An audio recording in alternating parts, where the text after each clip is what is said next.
Richard and Roger, the Black Five twins, are the most reliable pair of engines in the sheds. They can tackle any train they are given with ease, and have earned the reputation of being able to go anywhere. They are very close too, and look out for one another. They have been through many trials and tribulations together, but one incident still haunts the two engines. Whenever asked about their past, they always give the same answer. "We were built together, lived together, and grew up together," they would say. But there was more to their history than what was really known. Unbeknownst to the other engines, the crews had taken a dislike to Roger. Only Richard knew of this, and was persistent in making his twin feel better, and blaming this unusual behaviour on what must be something mechanically wrong. "But I feel fine," muttered Roger. "It has to be a mechanical issue," replied Richard. Roger looked solemnly at his twin. He stuttered nervously. You don't think it's because of that?" "No," snapped Richard. "It's not because of that. You start bringing that up again, things will begin to go wrong." Richard snorted away, leaving Roger deep in his thoughts, unaware that Robin had seen everything. Robin told the other engines, and soon the strange behaviour was noticed. The crews would favour Richard over Roger. Terry knew that Roger was scheduled to leave the sheds before he went to pull the shamrock, but instead, Richard would take Roger's train, and the poor Black Five would be sat on his lonesome in the sheds all day. "What are you two playing at?" asked Terry one day. "Nothing. Roger just isn't feeling well," huffed Richard hastily. Roger said nothing. "Rubbish!" snorted William. "He's perfectly fine. You're just lazy." "William, shut up!" burst out Roger. "I'm not in the mood to deal with you now." The shed suddenly fell into silence, and the engines decided not to venture further into the discussion. Somehow, it didn't feel appropriate.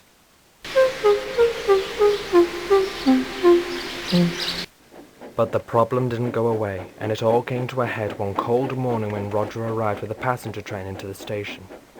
As his driver brought him to a gentle stop, there was a screeching bang followed by a jet of high-pressure steam, and water began filling Roger's cab.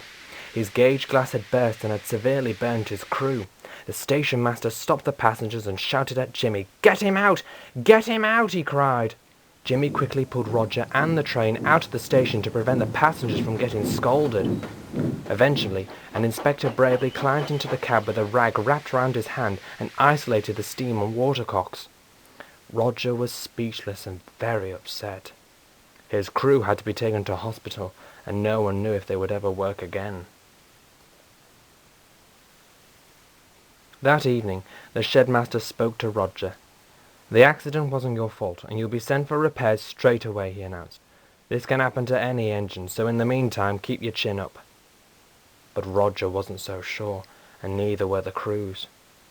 As he was repaired, he was put onto a siding out of the way. The other engines felt sorry for Roger. "Poor engine," sighed Robin. "It wasn't his fault." "Why won't the crews go near him?" asked Jimmy. "There are rumours that Roger is cursed or jinxed," puffed William.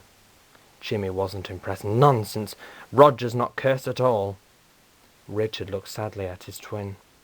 Terry was worried. "Do you know anything about this?" he said thoughtfully. Richard sighed and looked at his friends. "It's not a nice story," he admitted quietly. The engines all listened carefully as Richard confessed to the truth. "Before we were relocated here, a man threw himself in front of Roger when he was pulling a passenger train.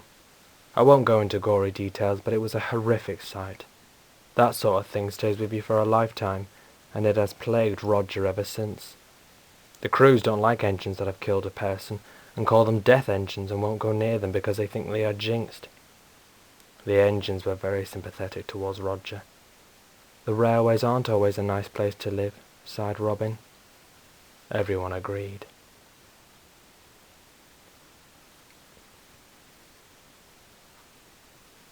A few days later, Roger was waiting to leave with the Shamrock Express. Usually Terry took charge of the train, but he was busy somewhere else, so the duty was given to Roger. Roger simmered quietly at the station. He was determined to make sure that nothing would go wrong. Jimmy wasn't convinced by the so-called curse. "I don't believe you're cursed at all," he explained. "I just think you suffer from a terrible pattern of unfortunate events." "You can say that again," grunted Roger. "It'll all blow over. You'll see," smiled Jimmy. "I hope so," murmured Roger. "But first I need to win back the confidence in my crew." But that would never happen. Unknown to Roger, a shifty character boarded the train. The Shamrock departed Euston Station at 4:55 p.m. on time.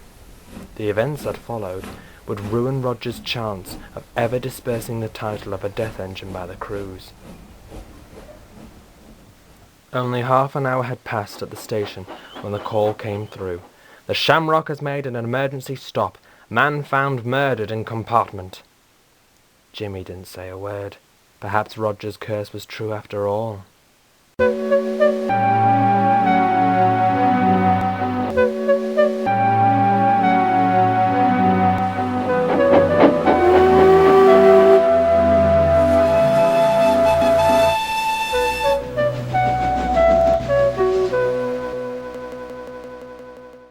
Terry had been sent to rescue the train.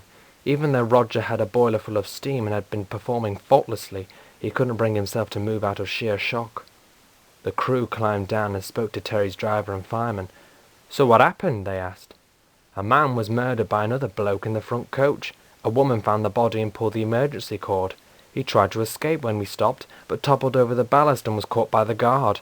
The signalman phoned the police and they arrested him," they replied. The men turned to the Black Five.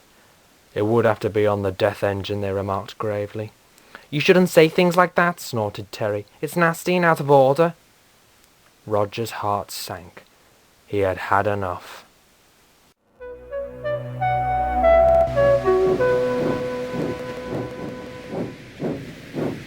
When he got back to the sheds, the story had arrived before him. The other engine stayed respectfully quiet. Richard was the first to speak. "Are you all right?" "What do you think?" snapped Roger furiously. "I was only asking, what do you care?" "I care a lot about you," insisted Richard.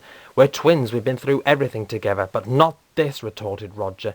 "I have to suffer on my own while you swan off and leave me here. I have to go. I do your work while you're sat here. Nobody asks you to do my work. Anyway, it's not my fault you're the driver's favourite. Well, it's not my fault you're jinxed." "Oh, so you agree with the drivers now?" thundered Roger. "Shut up," growled Richard. "Shut up yourself," roared Roger.